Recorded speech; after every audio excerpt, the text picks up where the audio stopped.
morning, Panthers. Today is Tuesday, May 9th, and you're watching PPTV. Please stand for the Pledge of Allegiance. I pledge allegiance to the flag of the United States of America and to the republic for which it stands, one nation, under God, indivisible, with liberty and justice for all. Thank you. You may be seated.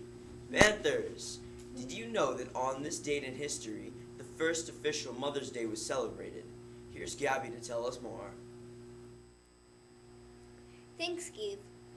On May 9th, in 1914, President Woodrow Wilson issued a presidential proclamation that officially establishes the first National Mother's Day holiday to honor all American mothers.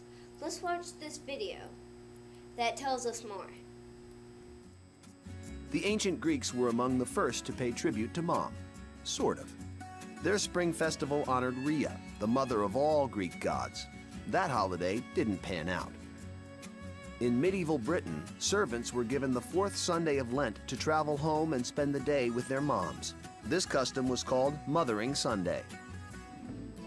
But the modern-era Mother's Day was created by Anna Marie Jarvis. Anna admired her mother, who attended to the wounded during America's Civil War and later became a community activist. When young Anna was 12, it is believed she heard her mother pray that one day there might be a Memorial Day for mothers, for all the good that they do.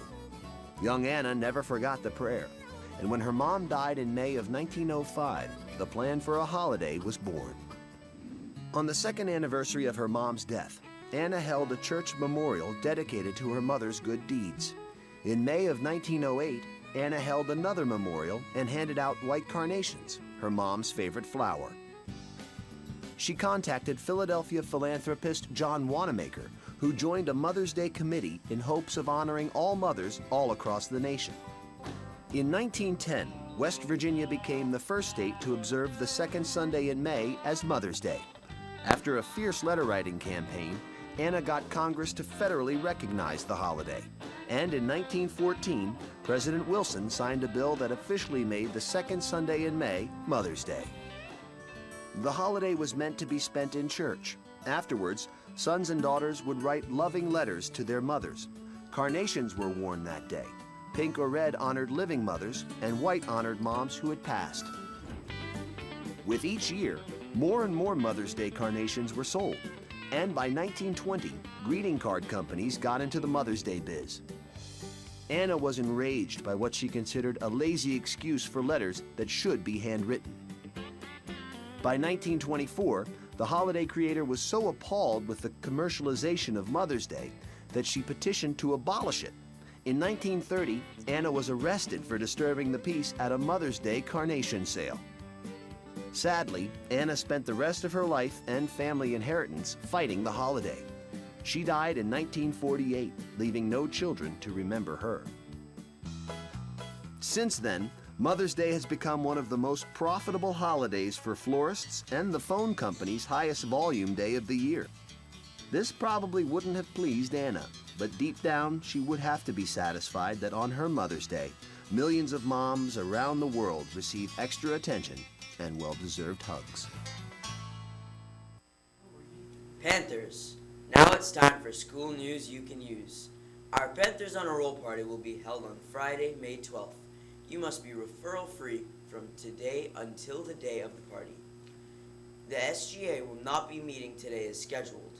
We will resume our regular meetings on Tuesday, May 16th.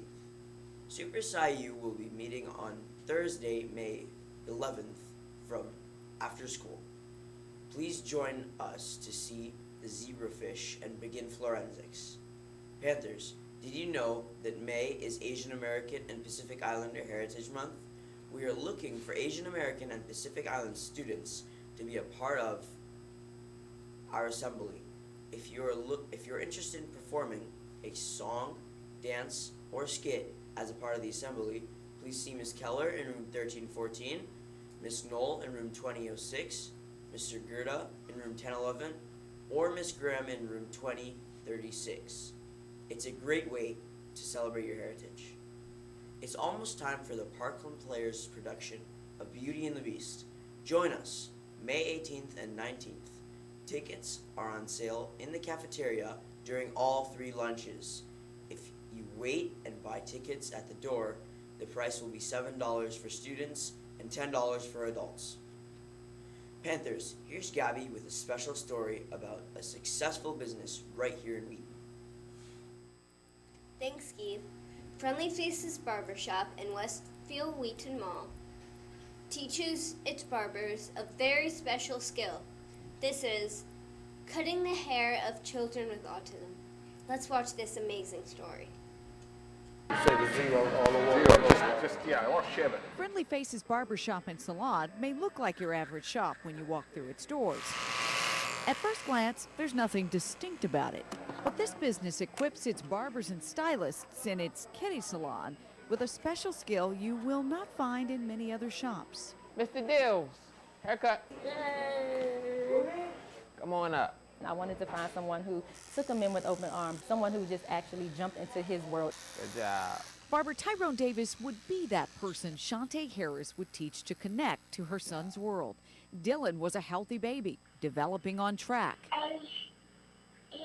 Until he hit 17 months, he started losing his words and avoiding eye contact. He had regressive autism, so it wasn't like I saw signs from birth. His mom, a nurse, learned all she could about the neurodevelopmental disorder, determined Dylan would have a normal life. He's a boy, he needs a haircut, so we're gonna get him used to getting haircuts. Shantae found barbers who were the masters of their craft, but did not know how to handle her son once he sat in their chair.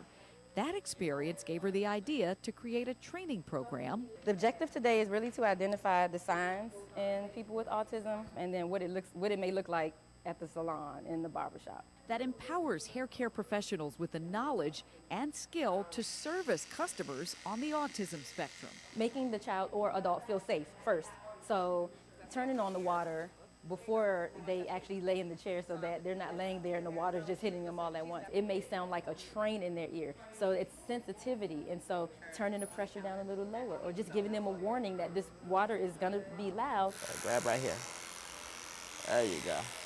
Letting them feel the clippers to see, oh, it's vibrating, it's safe, it's okay. Let them see what you're working with so that it's not foreign to them, so that when you're using it on them, they see that, oh, this is not gonna hurt me. It feels like he has a little control in the situation, so I allow him to do it.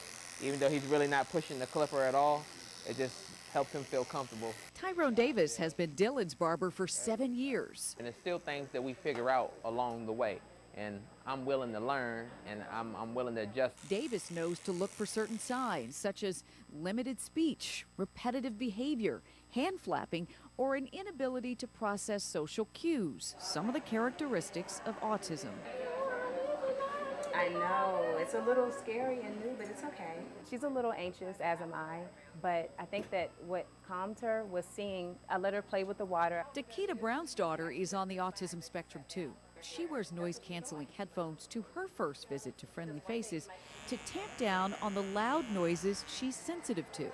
After several minutes of negotiating and gently nudging Leilani to sit at the shampoo bowl. I cannot believe she's allowing me to do this. This is amazing. And then in the stylist's chair. She's just so relaxed. Like, this is really good to see Leilani, because I was wondering what was going to happen.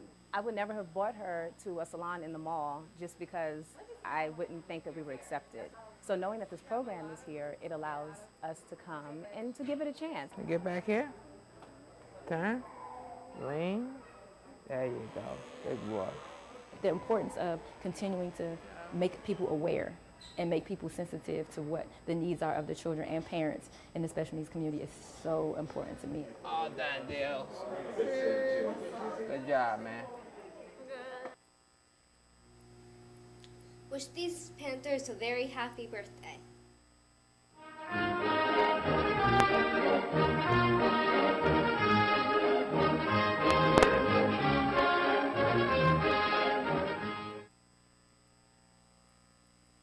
For now. Panthers, remember these words from famed author George Bernard Shaw. Life isn't about finding yourself. Life is about creating yourself. Be creative today, Panthers. We'll see you tomorrow on PPTV. Bye!